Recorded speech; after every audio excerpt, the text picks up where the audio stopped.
Reciba un cordial saludo de parte del podcast de Academia Debate Sociedad. En esta nueva temporada Transforma queremos tratar un tema bastante interesante, como es el derecho internacional y el nuevo orden mundial. También quiero presentar a nuestro invitado Felipe Azanza, quien es abogado, experto en derechos humanos. Y yo quisiera conocerte un poquito más, estimado Felipe, sobre todo para llegar a la audiencia. Obviamente yo, como soy tu amigo, te conozco, pero en la audiencia quisiera que conozca más de Felipe Azanza, cómo empezó su profesión, hacia dónde se ha apuntado, cuál es su enfoque profesional y coméntanos. Gracias, querido Luis. Para mí es un honor siempre estar en tu programa y con la audiencia. Digamos que Felipe Azanza pues, es un personaje bastante interesante. Unos dicen que bastante introspectivo, otros dicen que bastante introvertido, bastante silencioso, cauto, con muchas cosas por decir, a veces aguajirado, pero con ganas de comerse al mundo. Y otros, en cambio, me ponen en la palestra siempre de el liderazgo, de lo académico, de la pasión por las letras y la pasión por el derecho. Mi ámbito profesional se ha centrado en la defensa del derecho público. Creo que en una mixtura entre el derecho constitucional y el derecho internacional público, en defensa particularmente de los derechos fundamentales, de los derechos humanos, pero también con una formación y una experiencia profesional como funcionario civil internacional de Naciones Unidas, que me ha permitido estar en varios lugares del planeta. Y eso creo que es interesante porque te hace conocer nuevas culturas, nuevas perspectivas, nuevos problemas, trascender fronteras y finalmente transformarte en esto, ¿no? En este personaje que podría describirlo como un trotamundos que trata de salvaguardar las cuestiones sociales desde el multilateralismo, desde la protección a refugiados, desde la migración y desde los derechos humanos. Ese es Felipe Azanza. Muchas gracias, qué interesante cómo has dado este resumen de quién es el invitado al que hoy hablará acerca del derecho internacional y sobre todo descifrar el orden mundial. Y al hablar de orden mundial prácticamente genera algunas interrogantes, incluso llama un poco de suspenso qué es lo que está sucediendo en este momento en el mundo. Aparte de eso, es importante señalar cuáles son los desafíos. Y hoy tienes un libro que estás a punto de presentar a la vida académica y sobre todo también a la vida jurídica. Entonces es necesario ponernos a analizar respecto a la obra. Por favor, danos una introducción. ¿Qué te llevó a escribir esta obra y cómo se concibe el orden mundial en la actualidad? Sí, bueno, la obra se denomina Diálogos sobre Derecho Internacional, ensayos para descifrar el orden mundial contemporáneo, y es prácticamente una compilación de 120 ensayos cortos y concisos, que un poco la idea es conectar desde lo académico con el lector, con el primerizo en esta materia internacional y también con aquel que ya tiene conocimientos previos en derecho internacional, pero digamos que es un libro que no se centra en la forma mentis ni en la forma adscrita a una tesis doctoral. Esto no quiere decir que pierda el rigor y el sentido académico, sino que más bien trata de que los ensayos cortos y concisos puedan permear en el gusto, ¿no? Y en la lectura de las personas que al adquirir el libro pueden degustar los ensayos como si estuviesen leyendo, por ejemplo, Las Mil y Unas Noches, ¿no? Realmente cada ensayo les va a abrir el apetito a seguir con el siguiente, a tratar de conocer temas interesantes dentro de la configuración y el modelaje del orden mundial contemporáneo. Y es que cuando hablamos de derecho internacional, mi querido Luis, estamos diciendo que efectivamente el derecho internacional público es una cartografía del poder y en palabras de Marty Koskiniemi, es además una gramática del poder. ¿Y por qué decimos gramática del poder? Porque en este confluyen hegemonías, poderes, intereses y muchas veces pensamos en el derecho internacional incluso desde su evolución normativa y su evolución epistemológica y teleológica, pero decimos, ¿realmente el derecho internacional persigue un fin justo, un fin último? ¿Queremos un orden mundial justo, inclusivo?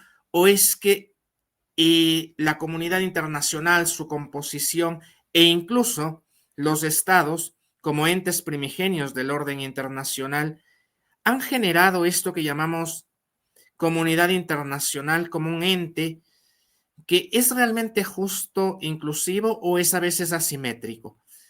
Esto es lo que me llevó a mí a escribir este libro, que yo digo es un libro con bastantes preguntas abiertas, quizá preguntas sin responder, pero preguntas que se muestran como astillas incendiarias. ¿Y por qué digo astillas incendiarias? Porque provoca en el lector el debate, la crítica, la reflexión sobre si realmente hay que configurar un sistema internacional mucho más justo. Fíjate que a veces decimos, ¿no?, que el sistema internacional está escrito como si es que los tratados fuesen edictos dictados desde el norte, ¿no? Pero ¿qué pasa con el sur global? ¿Qué pasa con América Latina? ¿Qué pasa con el Ecuador? Y cómo el posicionamiento de países desde el sur tiene que dar también cabida a una voz plural. Y por ahí va el sentido de la crítica de este libro. Buscar que el derecho internacional sea realmente un sistema inclusivo, un sistema plural, un sistema justo y un sistema en el cual reflexionemos si realmente el concepto de comunidad internacional puede pasar de ser un concepto meramente narrativo a ser un concepto que pase de la fundamentalización a la acción. Es decir, que el orden mundial y la propia comunidad internacional sea efectiva y sea el eco de la voz de todas y todos. Al momento que tú me comentas respecto a los desafíos a nivel mundial y la aplicación del derecho internacional, esto me lleva a una reflexión, y es que cuando estamos en las universidades, en el pregrado, tenemos esta materia de derecho internacional. Nos llama mucho la atención porque es súper interesante, tanto público como privado, incluso el derecho internacional humanitario. Y hay una serie de desafíos que muchas veces no son tratados. Y qué bien que hayas hecho este libro, porque esto te va a permitir conectar con los estudiantes, con los docentes de esta materia, quien también tienen que estar actualizados, porque recuerda, muchas veces siguen como que manuales, manuales, manuales y no hacen de estar pendientes de cuáles son las actualizaciones, cuáles son los desafíos como tal. Entonces, esta obra nos promete mucho y yo quisiera entrar a analizar capítulo por capítulo con la finalidad de dejarles esas pastillitas y que las personas se queden interesadas en la obra y puedan adquirir al momento de que ya se presente de manera oficial y además de eso puedan acceder a esta obra tan importante. En ese sentido, yo quería preguntarte respecto al orden mundial y sus arquitecturas invisibles. Sí, ese capítulo empieza, mi querido Luis, por hacer una descripción de qué es el Estado como sujeto primigenio del derecho internacional, ¿no? Porque desde la concepción del derecho internacional clásico y desde su evolución hacia la modernidad, vemos que desde 1648, con la paz de Westfalia, prácticamente los países europeos, ¿no?, que antes eran las hegemonías y los principales principados, que establecieron incluso el concepto de soberanía. Y nace el concepto de soberanía estatal para decir que el reconocimiento de los estados desde un sistema de equilibrios, de pesos y contrapesos, donde se quería incluso un sistema universal. Aquel sistema que pueda alcanzar la paz perpetua en términos kantianos o que incluso tenga una supeditación de orden universal como lo imaginaba Hans Kelsen, ¿no? Cuando él imaginaba esta pirámide que los abogados la sabemos muy bien, pero que en la práctica, desde las asimetrías del poder, desde los intereses, ¿no? Decimos que muchas veces incluso en el derecho internacional la diplomacia es el arte de conseguir lo imposible mediante herramientas tácticas de negociación. Pero incluso hay autores como David Kennedy, por ejemplo, o el mismo Henry Kissinger, que se movía entre el realismo político entre el cinismo y muchas veces entre la práctica diplomática, ¿no es cierto?, que mezcla idealismos públicos con cuestiones también de intereses o encubrimientos privados. Y ahí es cuando decimos que la diplomacia y el mismo derecho internacional muchas veces es una herramienta para generar o dotar de solemnidad normativa a intereses encubiertos. ¿Y por qué digo esto? Porque los estados, prácticamente en esta configuración del orden mundial, son estados europeos.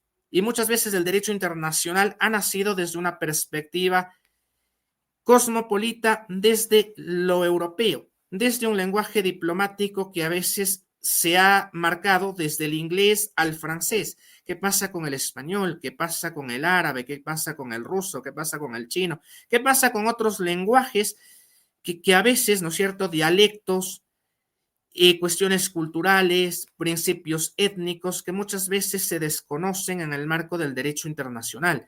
¿Qué pasa con la evolución histórica del derecho internacional? Muchas veces nadie piensa que el derecho internacional es mucho más antiguo del que te cuentan en clave westfaliana y que va incluso, ¿no es cierto?, desde el 1258 antes de Cristo, cuando, por ejemplo, hablamos del Tratado de Luxor, ¿no es cierto?, en Egipto, con Ramsés II y los hititas, que posiblemente es el tratado de negociación más antiguo, incluso que configura después lo que los abogados conocemos como el Código de Hammurabi, cómo se da el comercio internacional, cómo se abren las fronteras.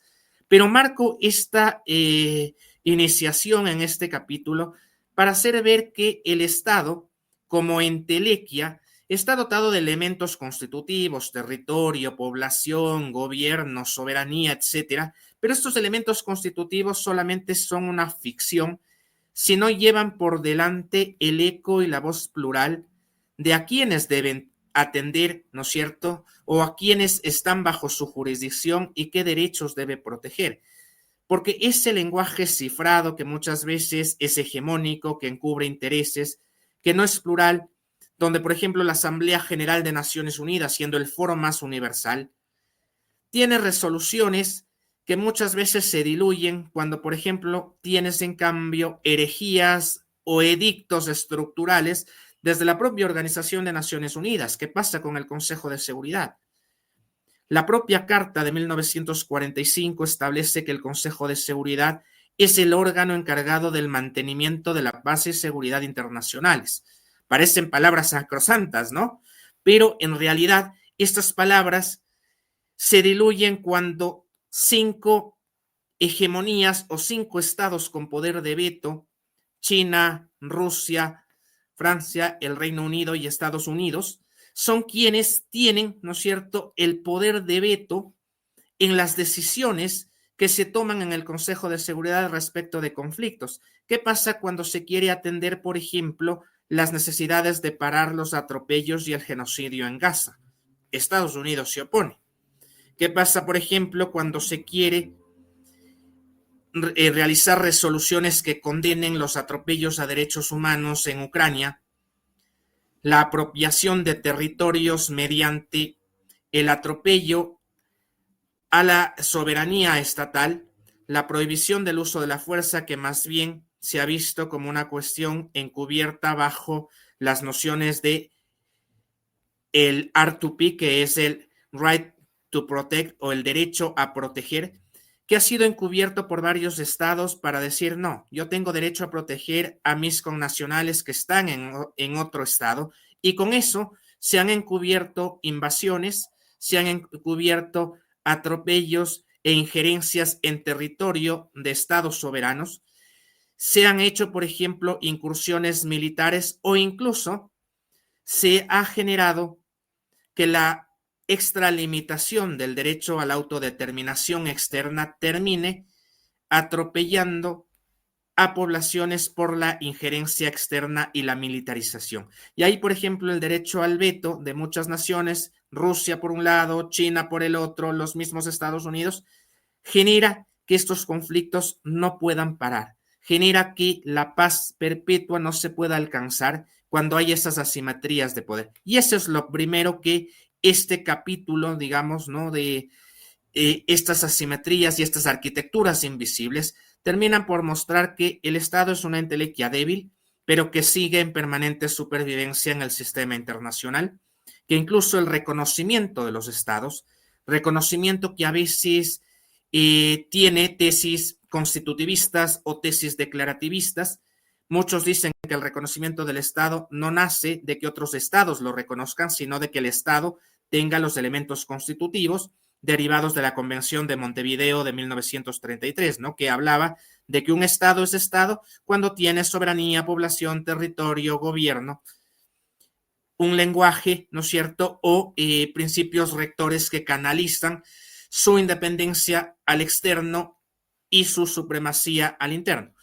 Pero más allá de esos requisitos, digamos, ¿no?, que marcarían una cuestión más constitutiva que declarativa, hay otros que dicen que deben reconocerse según las alianzas, según los afectos o desafectos, pero esto marca que hay estados todavía invisibilizados, estados que poco a poco están siendo reconocidos. El caso de Palestina, donde de los 193 estados miembros de Naciones Unidas, prácticamente ya 167 reconocen. Palestina ya tiene efecto de Estado observador en la Asamblea General, o por ejemplo, Palestina tiene también interacción con la Corte Internacional de Justicia y con la Corte Penal Internacional, es decir, interactúa en la comunidad internacional, aunque esa misma comunidad tiene asimetrías entre estados que lo reconocen y estados que no. Mismo caso de Gibraltar, el caso de Somalilandia, que a muchos les sonará lo que estoy diciendo y me dirán, ¿Somalilandia es un estado? Sí, es un estado que se separó de Somalia y que existe en realidad como estado, aunque no está reconocido per se. El caso de Kosovo, ¿no es cierto? Los kosovares, que se definió su autonomía de Serbia, por ejemplo, ¿no es cierto? Esto también genera que hayan contradicciones en el derecho internacional por los propios intereses marcados por estas hegemonías. Y lo que genera entonces que haya, como digo, estados invisibles, estados poderosos que siguen fragmentando las riendas del derecho internacional y que no se comprometen realmente con la paz, con ese idealismo acérrimo que yo persigo incluso en mi obra, en el cual quiero siempre proponer que detrás del ideal del derecho internacional está el que se pueda recomponer y reajustar el orden mundial hacia un orden más justo y más inclusivo. Ese es finalmente el fin teleológico y el fin epistemológico que busca esta obra y este capítulo en particular. Bien, bueno, dentro de los otros temas que también se están desarrollando en la obra de Felipe Azanza es las guerras, paz y otras ficciones jurídicas. ¿Cómo se maneja este tema? Porque en realidad preocupa hacia dónde va el mundo. Muchas veces vemos las tensiones internacionales. Por ejemplo, hace poco vivíamos la tensión entre Ucrania y Rusia. Y también hemos visto el tema del conflicto con Israel, también hemos visto el tema de Palestina y otras situaciones que se han ido desarrollando con el tiempo y que de alguna manera nos tienen en zozobra a toda la humanidad. ¿Qué nos podrías decir respecto a ello? Ahí tú has tocado un tema muy interesante. Tú has dicho, ¿no? Utilizando el ejemplo del conflicto Rusia-Ucrania, tú has dicho, ¿qué le espera al mundo? ¿Cuál es el devenir del mundo? Pero pensar y repensar ese devenir, mi querido Luis, hace que pensemos en el concepto de guerra y cómo este se ha transformado en el sistema mundo. Antes teníamos un concepto de guerra, ¿no es cierto?, territorial, de guerra fronteriza, de guerra marcada incluso por la apropiación de territorios y la apropiación de recursos. Recursos como el agua, recursos como el petróleo, incluso recursos como el poderío, ¿no es cierto?, en armas de guerra, armas biológicas, armas letales, y esa competencia por ver, ¿no es cierto?, quién puede hacer detonar una bomba atómica el día de mañana y repetir el experimento de Estados Unidos en Japón, ¿no es cierto?, con la lección que dejó Hiroshima y Nagasaki. Pero detrás de ese concepto de guerra ha habido una modificación de este concepto. ¿Y por qué digo una modificación? Porque la guerra ya no es una guerra material, ya no es una guerra territorial.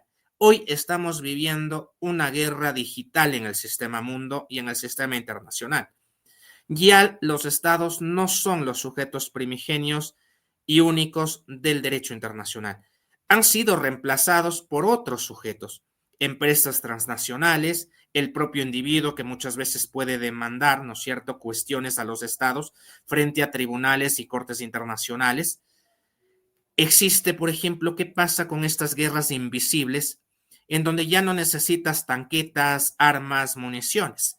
Basta con aplastar un botón en el ordenador y generar un efecto discursivo desde el algoritmo. ¿Qué pasa con la inteligencia artificial y cómo ésta está entrando permanentemente en la generación de guerras artificiales o guerras digitales, donde los estados quedan en segundo plano, aunque siguen ordenando, ¿no es cierto?, cómo funciona el mundo. ¿Será que mañana las empresas transnacionales, las empresas digitales, por ejemplo, las empresas que manejan la telefonía o comunicación? Elon Musk, por ejemplo, decía, basta aplastar un botón y dejar sin electricidad a media Europa.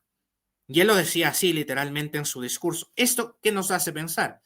Que el sistema mundo ya está controlado más allá de los estados. Está controlado por corporaciones, corporaciones transnacionales que muchas veces manejan un PIB anual, ¿no es cierto?, o un PIB mensual mucho más alto que países enteros. Si hablamos, por ejemplo, de la General Motors, si hablamos, por ejemplo, de Nestlé, si hablamos, por ejemplo, de Nokia, si hablamos inclusive de Facebook, de Telska u otras corporaciones transnacionales, estas pueden comprar 3 veces el Ecuador. Tienen un PIB mucho más grande que lo que maneja el Ecuador. Entonces vemos que los estados quedan imposibilitados, ¿no es cierto?, de generar ciertas acciones en las cuales entre el realismo político y el idealismo o el pacifismo y liberalismo, hay corrientes dentro de las relaciones internacionales que tratan de imponerse.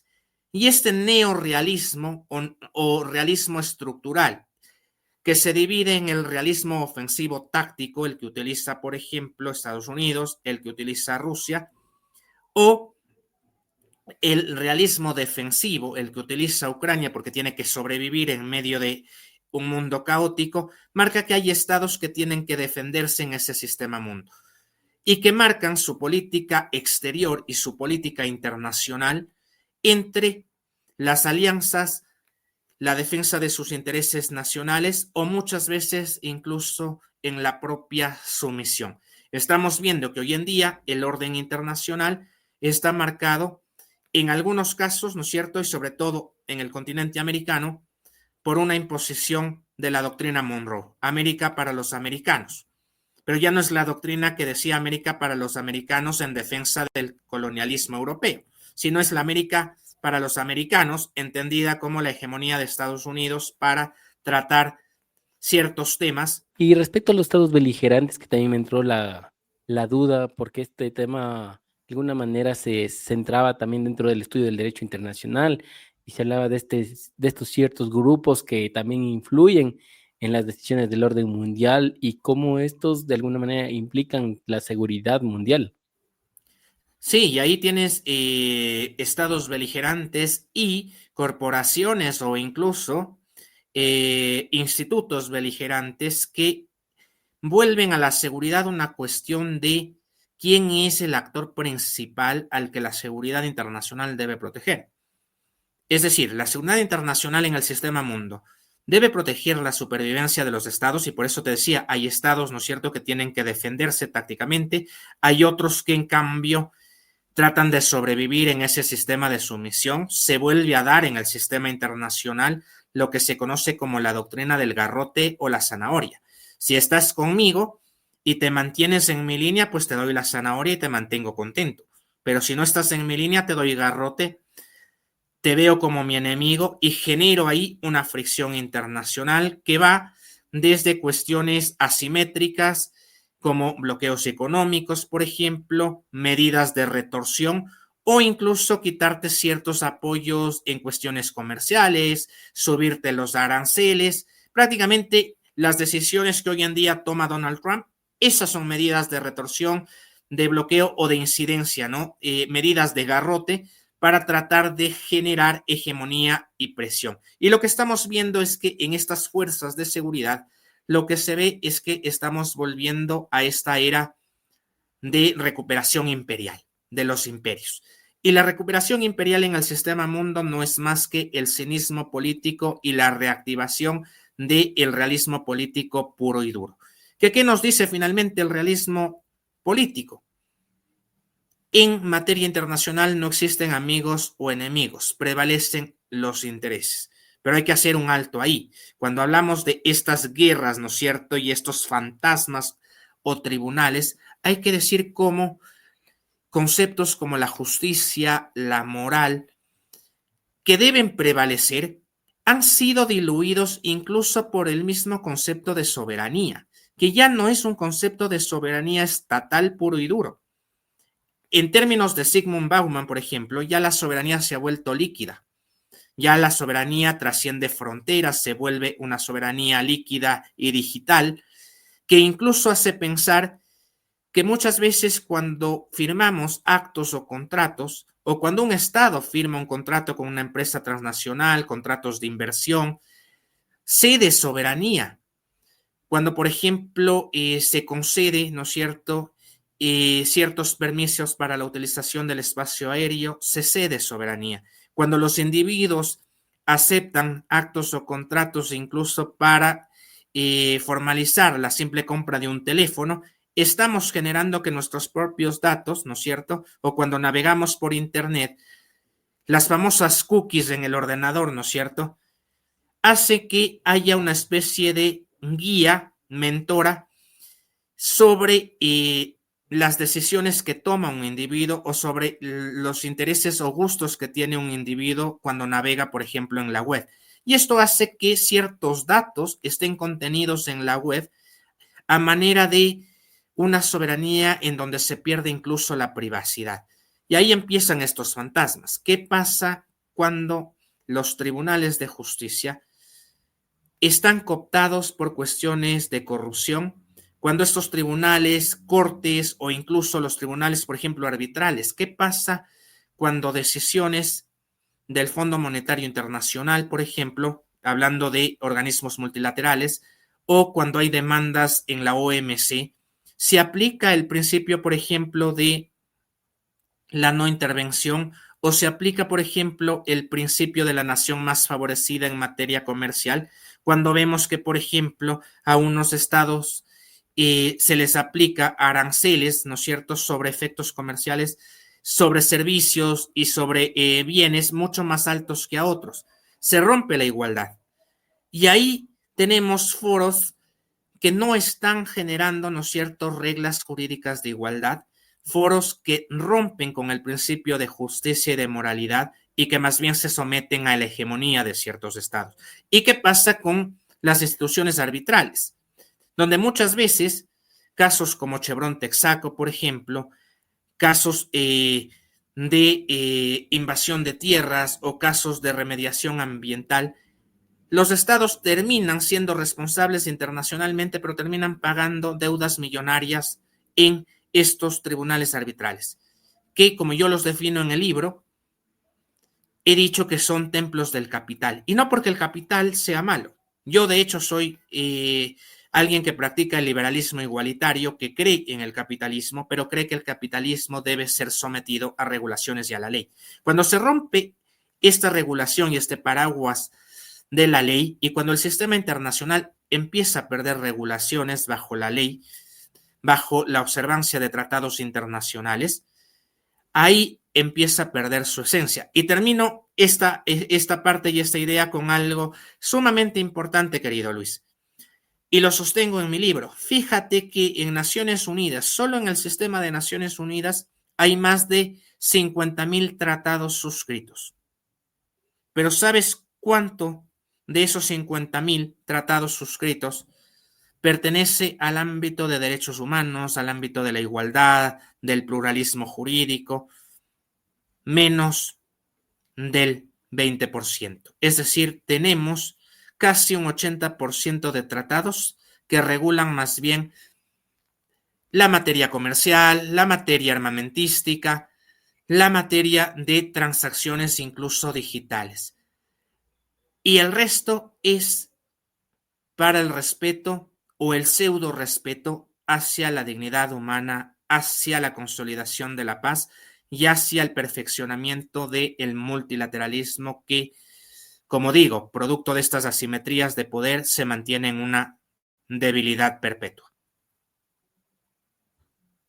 Qué interesante poder escuchar estos temas que de alguna manera nos ponen a pensar, también a reflexionar sobre cómo está la justicia a nivel mundial. En Ecuador hemos visto los casos de corrupción que han escalado, incluso está en zozobra si es que se declara o no se declara en crisis del sistema de justicia, que también en estos días está dentro de la palestra pública, del debate, está en la opinión pública como tal.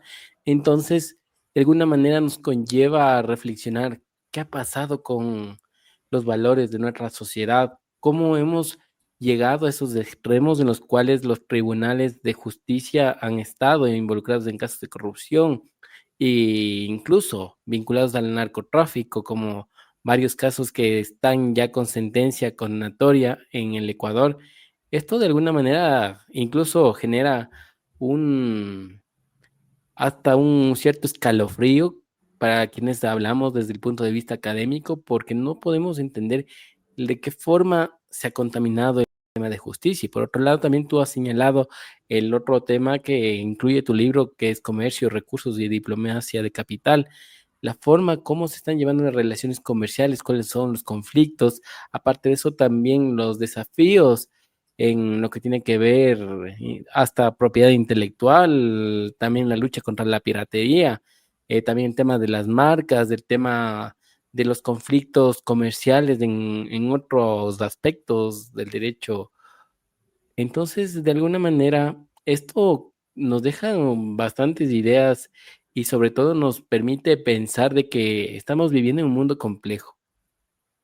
Sí, totalmente. Y es que, como decía Antonio Cassese, que yo lo recojo en mi libro, muchas veces nos preguntamos cuál es la finalidad que persigue el derecho internacional y sobre todo si en ese sistema mundo, ¿no es cierto?, se puede llegar a ese derecho universalista, pero que más allá de los tratados pueda imponer de alguna manera algún tipo de sanción frente al incumplimiento, no solamente por parte de los estados, sino el incumplimiento incluso de las corporaciones transnacionales, el incumplimiento de los propios individuos frente al sistema mundo, o el incumplimiento incluso, ¿no es cierto?, de algoritmos digitales o en la utilización de inapropiada de la inteligencia artificial.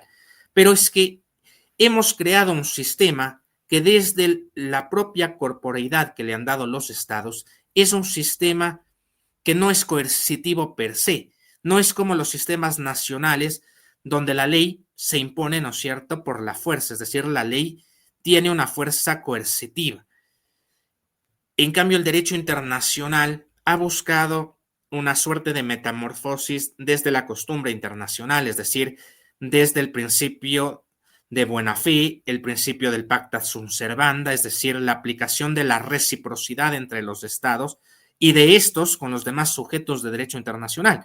Pero vemos que muchas veces no hay esa reciprocidad. Antonio Cassese tiene una frase que a mí me encanta y que la recojo en mi libro, que dice que el derecho internacional es un derecho que, aunque sin dientes, aún mantiene su voz. Es decir, no es un derecho que afila, no es un derecho que cosifica, pero sí es un derecho que a veces se impone por la fuerza, que a veces se desgasta por la misma imposición de las hegemonías, que a veces se diluye en tratados que parecen más actos de fe o proverbios, ¿no es cierto?, que se dan desde un lenguaje codificado, un lenguaje que no tiene un eco plural. Ya nos gustaría que el lenguaje, ¿no es cierto?, del derecho internacional, de la diplomacia, del mismo comercio internacional, sea un lenguaje de comercio justo, de fronteras abiertas, de liberalismo puro y duro, ¿no es cierto? Liberalismo igualitario, bajo el paraguas de la ley, no el liberalismo de el laissez-faire, laissez-passer, del dejar hacer, dejar pasar con manos invisibles, cuando los edictos, ¿no es cierto?, comerciales prácticamente propalan ese sistema mundo en donde el propio mapa mundi es un mapa mundi de asimetrías. ¿Qué pasará si el mapa mundi se da la vuelta y reflejara a los países del sur arriba y a los países del norte abajo? Prácticamente veríamos, ¿no es cierto?, una cantidad inmensa de países que son los países que tienen mayores recursos y que sus recursos hoy en día están siendo explotados por las hegemonías mundiales, que muchas veces esos recursos realmente no están siendo distribuidos de manera igualitaria. Y ahí empezamos a ver que incluso la diplomacia del capital se encubre por esta cuestión de tesis monetaristas, de tesis de capitalismo salvaje y de tesis que marcan lo que la academia, ¿no es cierto?, ha denominado de manera negativa, y no puede ser de otra manera, como neoliberalismo. Aunque yo, cuando escucho el término neoliberalismo, sí sostengo que es un término que está mal utilizado.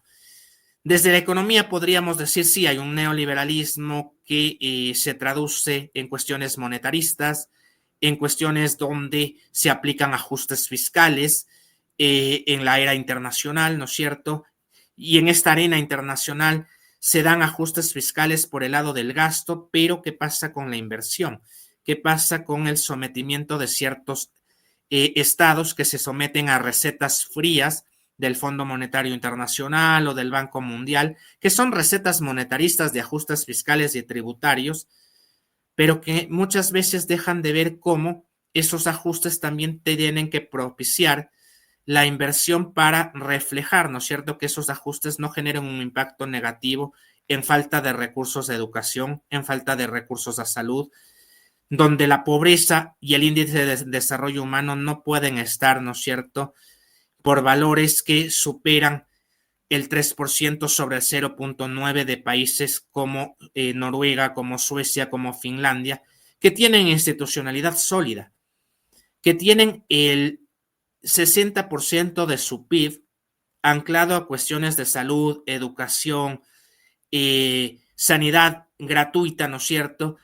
Y edificación incluso de que las cuestiones o las transacciones comerciales siempre estén sometidas a la ley y a una regulación que no afecte de manera desproporcionada ni la distribución inequitativa de la riqueza ni de manera desproporcionada la dignidad humana. Entonces, ahí es donde vemos el por qué hay países, ¿no es cierto?, que logran superar con creces este dinamismo de fomentar desarrollo humano, mientras hay otros, sobre todo los países del sur global, que han sido sometidos a estas recetas comerciales propaladas, ¿no es cierto?, como si esto fuese un palimpesto desde tribunales internacionales, generalmente los tribunales arbitrales, o desde organismos multilaterales que generan recetas de ajuste fiscal, pero que no piensan realmente en cómo estos ajustes deben generar, primeramente, desarrollo sustentable, es decir, que los recursos se mantengan en esa sostenibilidad y alcance para todos, y de desarrollo sostenible, es decir, que las generaciones futuras también puedan tener acceso a servicios de calidad y tener acceso a oportunidades básicas, que es lo que se demanda y se niega sobre todo a países del sur global.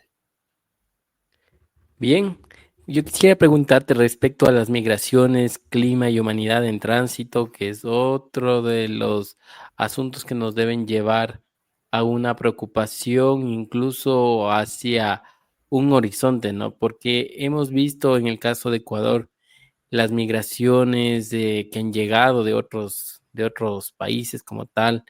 Hemos visto cómo han llegado también desde Venezuela por la crisis política que existe. Acá en el Ecuador también nos encontramos frente a un tema complejo en el momento por el tema de que estamos en un paro. También conlleva temas de económicos, la pandemia también dejó ciertos efectos o digamos ciertas secuelas que todavía los empresarios no han podido salir de eso. Entonces, a eso se suma el tema de las olas migratorias que han llegado de otros países, que de alguna manera, bajo los principios, incluso principios importantes como el no devolución, llama aún la atención, ¿no? Porque muchas personas vienen a buscar mejores días, incluso personas en cuestiones de refugio, otras personas asiladas, pero esto nos genera una cierta zozobra de qué es lo que está pasando con estas personas, cómo los estados han reaccionado frente a ello, porque muchas veces no es culpa de estas familias que han tenido que salir, emigrar como tal, sino que es la culpa de los estados que no han tenido políticas migratorias, políticas también de desarrollo económico, y esto ha conllevado a estas crisis que de alguna manera obligan a salir de ahí. Y no solo de eso, del tema económico, sino también del tema de seguridad. Muchas personas tuvieron que salir de Colombia al Ecuador por el tema de la guerrilla, de las FARC, del Ejército de Liberación Nacional, todos estos que de alguna manera incluso cometieron atentados contra la vida, la integridad. Esto de alguna manera nos deja prácticamente plasmados en que qué está sucediendo y qué es lo que va a pasar. No, totalmente, querido Luis. Y ahí, cuando hablamos de, por ejemplo, el efecto de las migraciones, que es un fenómeno humano, ¿no es cierto? Migrar, no solamente que es un derecho consagrado en el artículo 14 de la Declaración Universal de Derechos Humanos, que nos dice que uno puede, ¿no es cierto?, salir del lugar de residencia o habitual o del país de origen y volver a él cuantas veces se requiera, pero más allá de la consagración, ¿no es cierto?, de este derecho como un derecho universal, un derecho humano, muchas veces se pierde de vista que la migración es un fenómeno humano y un fenómeno que genera una catarsis, porque muchas personas se ven forzadas a huir, ¿no es cierto?, de manera forzosa, no de manera voluntaria. No planifican su viaje, sino que tienen que salir huyendo porque su vida, su seguridad, su integridad física y personal están siendo amenazadas.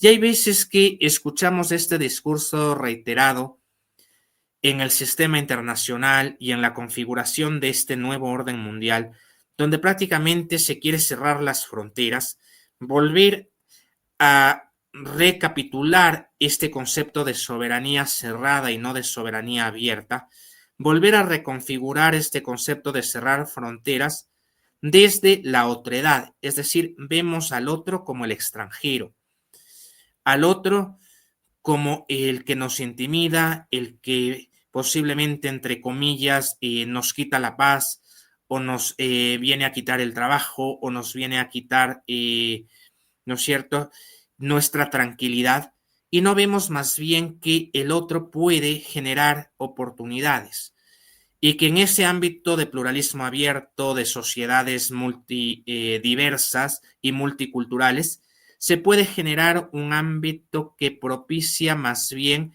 a que en esa diversidad cultural exista mayor desarrollo. Estados Unidos no podría ser Estados Unidos sin los migrantes. Si le quitamos la población migrante a Estados Unidos, posiblemente veríamos una debacle, ¿no? En el sistema, no solo en el sistema nacional, ¿no es cierto?, sino que veríamos una debacle en cómo la imagen de, por ejemplo, Estados Unidos se propala, ¿no es cierto?, hacia lo internacional.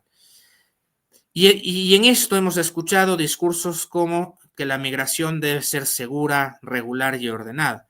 Pero ¿qué migración es segura, regular y ordenada cuando las personas tienen que salir huyendo?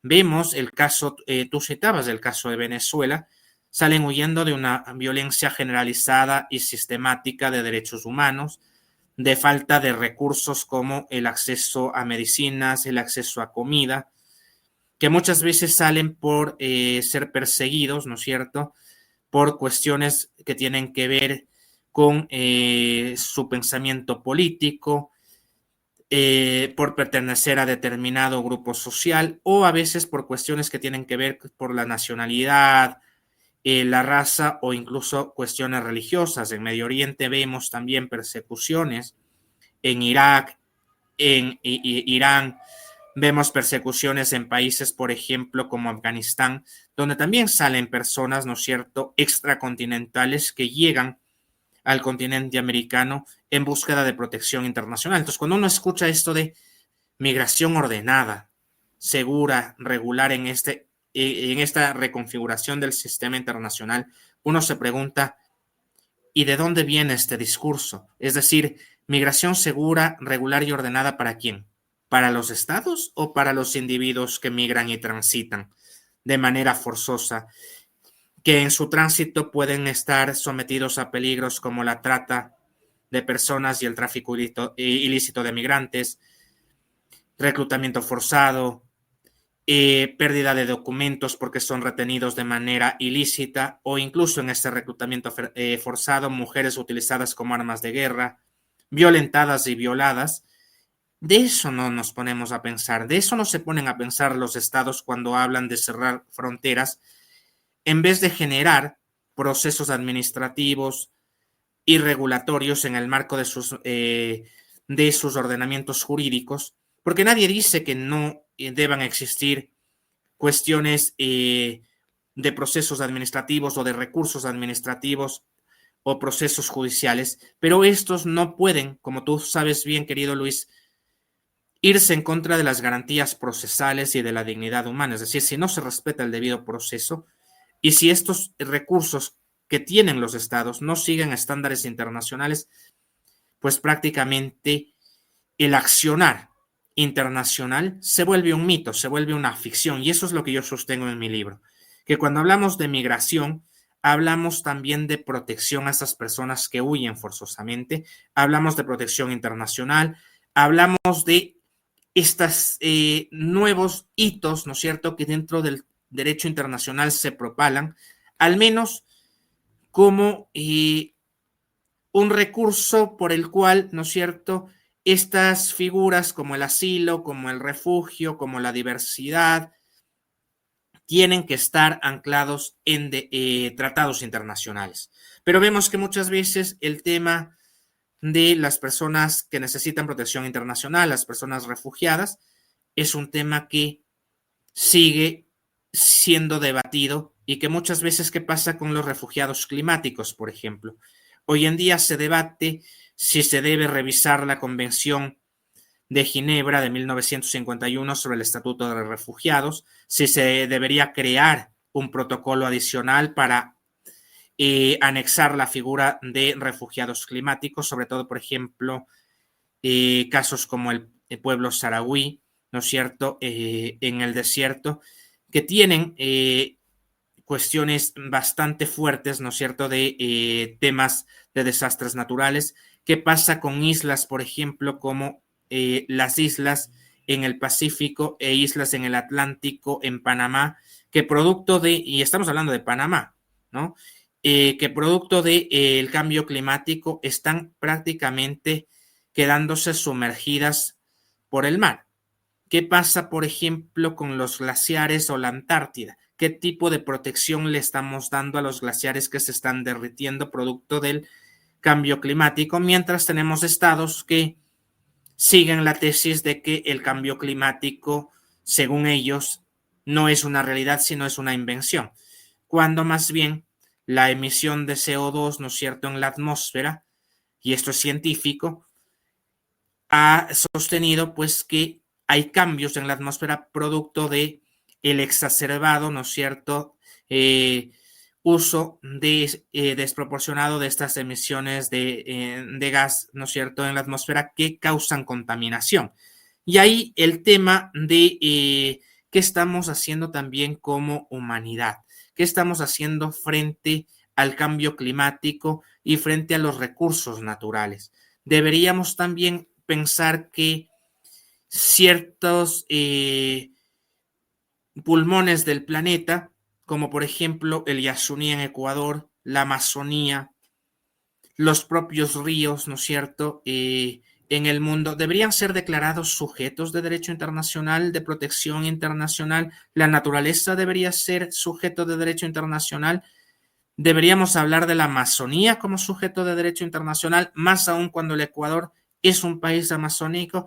Hoy en día vemos un conflicto crucial entre Perú y Colombia por supuestamente un pedazo de tierra que fluye, ¿no es cierto?, en el cauce del Amazonas y que en virtud del Tratado de Lorenzo de 1952, Colombia y Perú dicen que el aparecimiento de cuestiones territoriales, de pedazos de tierra en cuestiones fluviales, debería aplicarse el derecho del mar y el derecho internacional respecto a la consolidación de la determinación soberana de ese espacio terrestre, pero en acuerdo entre las partes. Y resulta que el Tratado de Lorenzo es inobservado por el Perú, por ejemplo, que sostiene una tesis unilateral de que esa fracción de tierra que ha aparecido en el Amazonas es de propiedad peruana, cuando Colombia dice no, hay un tratado internacional que debería ser sometido, por ejemplo, a revisión de la Corte Internacional de Justicia y se debería derivar en virtud del derecho del mar cuál es la apropiación, ¿no es cierto?, de ese pedazo de tierra que nace en la fluvialidad. Pero llama la atención que un país amazónico como el Ecuador no diga nada, que su política exterior no diga nada, que sus diplomáticos no digan nada y sus autoridades no digan nada. Entonces, ese silencio muchas veces o es marcado por las asimetrías de poder, por la complicidad, por el desconocimiento en materia internacional o por la simple sumisión. Y ahí es donde realmente estas nuevas figuras o estos nuevos sujetos de derecho internacional que deberían estar en la palestra y en el debate público internacional quedan rezagados y sosegados. Estimado Felipe, hemos llegado a la parte final. Quiero agradecerte por todo el aporte que nos estás dando a través de este podcast en el cual vamos a ampliar nuestros conocimientos en el derecho internacional y en este diálogo que es crucial con la finalidad de descifrar el orden mundial. Quiero terminar la última parte del podcast con la filosofía y la poética de este derecho internacional y sobre todo que nos dejes tu mensaje y la invitación cuándo va a ser la presentación del libro, de qué forma tú has considerado que lo vas a organizar, si va a ser presencial, va a ser virtual, dónde pueden adquirir tu obra, porque esa es la idea, que las personas, en este caso los estudiantes, los profesionales, incluso la ciudadanía en general pueda adquirir estos diálogos, porque son necesarios para entender cuál es la realidad que nos rodea en el mundo, que aparte de eso, cuáles son las problemáticas, en qué momento debemos centrarnos en ciertos temas, porque quizá estemos divagando, estemos divagando en ciertas problemáticas cuando las problemáticas más graves sean otras, ¿no? Entonces, muchas veces, digamos, generan ciertos caos o ciertos conflictos por ciertas cosas o elementos políticos, digamos así, pero más allá de eso, hay temas que de los cuales podemos hablar, pero de alguna manera, te diría, no dan atención a las cosas importantes y están dando importancia a las cosas que no son necesarias de tenerles en el debate. Claro, ¿y por qué este último capítulo, ¿no?, de mi obra se llama Filosofía y Poética del Derecho Internacional? Porque el derecho internacional, ¿no es cierto?, cuando cruza fronteras, cuando devora océanos, prácticamente, ¿no es cierto?, se configura como ese lenguaje universalista o ese lenguaje encriptado en clave internacional. Y ese lenguaje encriptado en clave internacional tiene que ser visto desde la filosofía y desde esa poética. Yo en mi libro digo, los tratados son como piezas líricas o piezas poéticas. Muchas veces se ponen muchas cosas en el papel. Hablamos de la no intervención, ¿no es cierto?, la no injerencia en asuntos internos de un Estado, la resolución 2625 de la Asamblea General de Naciones Unidas es, por ejemplo, eh, un, un gran instrumento y un gran ejemplo, valga la redundancia, de que esa resolución constituye, ¿no es cierto?, en materia de soft law, resoluciones que hablan de la igualdad soberana entre estados. Pero esta igualdad realmente se ve constreñida a principios de reciprocidad, a principios de respeto a la soberanía, o es que realmente las asimetrías de poder han hecho que se impongan ciertas hegemonías o ciertos intereses sobre otros. Esto ha mermado en el eco plural del derecho internacional y creo que mi obra, ¿no es cierto?, ofrece una lectura crítica y rigurosa de este orden jurídico global. ¿Y qué es un orden jurídico contemporáneo? Una cartografía de poder. Y en esta cartografía de poder yo he querido dar dosis, ¿no es cierto?, de pensamientos filosóficos a manera de recrear una cartografía intelectual. ¿Por qué? Porque el análisis del sistema internacional no solamente entrelaza lo político, lo jurídico, lo sociológico, lo fenomenológico o incluso lo económico, sino que vemos cómo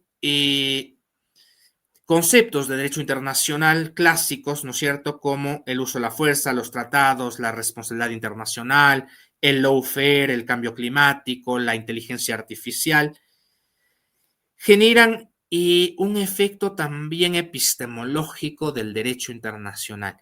Y este efecto epistemológico desde la filosofía, mi querido Luis, tiene que hablar en clave de descolonización, tiene que hablar en clave de fomentar la libre autodeterminación de la que hablaba la resolución 2625 de la Asamblea General de Naciones Unidas.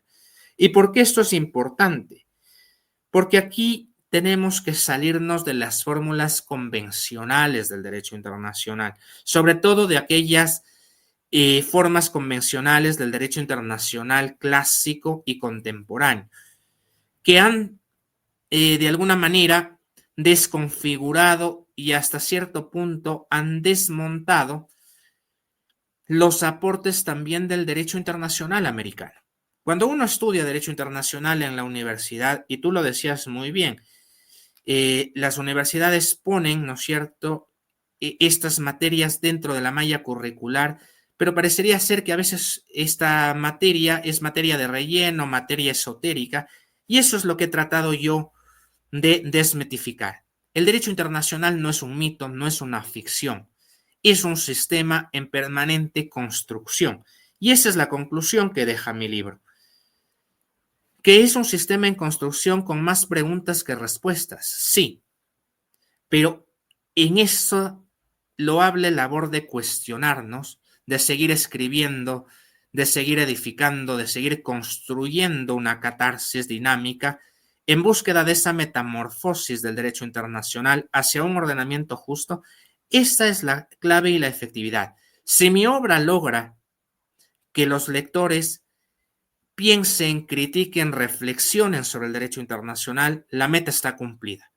Porque creemos que es necesario que sobre esta materia se reflexione más allá del comportamiento que tienen las relaciones internacionales, el sistema mundo, el comportamiento de los estados, sino también cuál es el comportamiento reflexivo que tenemos los juristas, los diplomáticos, los académicos o aquellos interesados en entender cómo se compone el mundo. Y por eso es que yo tengo un fondo detrás, ¿no es cierto? El fondo detrás mío resume perfectamente este mundo en crisis. Pero este mundo en crisis es un mundo que también recalca la posibilidad de una esperanza, y esa esperanza solo se puede conseguir cuando uno sale de su burbuja y ve más allá. Es como si cuando un astrónomo, ¿no es cierto?, quiere mirar el universo. Es imposible contar todas las estrellas, pero sí es posible hacer una lectura de aquellas, ¿no es cierto?, que nos llaman más la atención. Entonces, cuando uno lee en clave universalista, es como recoger esas estrellas del universo y tratar de darles una interpretación. Solo ahí el orden internacional, el sistema mundo cobran sentido. Les invito, por tanto, a adquirir esta obra. Es una obra compuesta, como digo, de 120 ensayos bajo el sello de la Corporación de Estudios y Publicaciones. La pueden adquirir en las principales librerías jurídicas del país, en Librería ONI, en Librería Ceballos, en la propia librería de la Corporación de Estudios y Publicaciones, y está pendiente un lanzamiento que posiblemente será el 28 de octubre.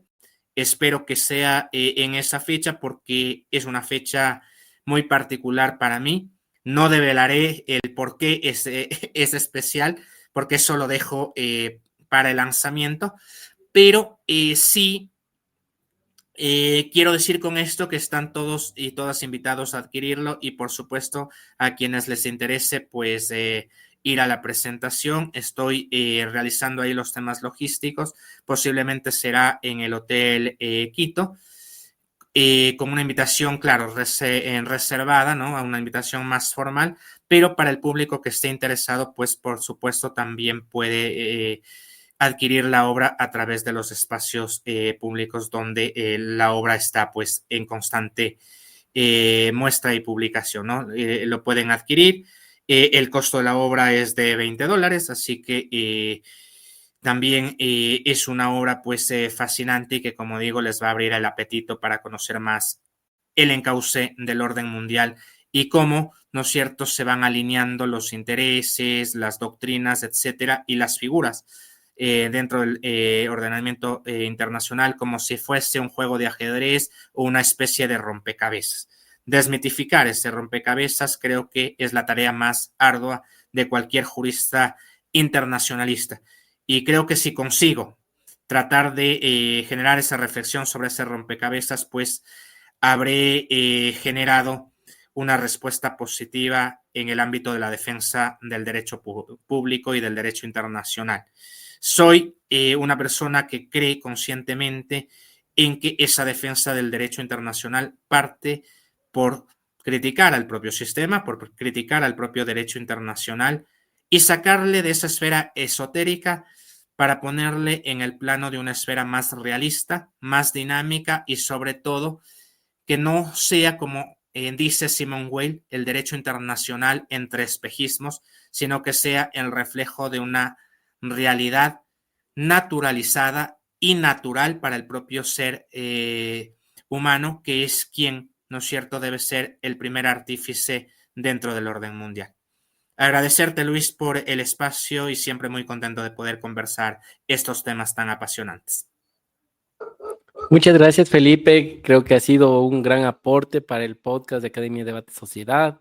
No se olviden de estar pendientes por Spotify, donde estaremos publicando nuestro episodio con la finalidad de que se conecten con la sinéresis, con este mensaje que nos deja la obra Diálogos sobre el Derecho Internacional, ensayos para descifrar el orden mundial. Qué importante poder entender el derecho internacional de una forma tan digerible, de una forma tan dinámica y didáctica, digamos así, porque lo que se quiere es cambiar el modelo de aprendizaje de esta materia y darles una noción de cuáles son los principales problemas, cómo nos deberíamos plantear las soluciones, pero también esto es una forma, un punto de partida para que los estados también puedan evidenciar de qué forma tienen que entender la lógica de la problemática mundial, porque muchas veces, como tú dices, no tienen una política exterior de forma adecuada y hay veces que van personas a la política exterior que no tienen experiencia. Entonces, en este sentido, es importante darles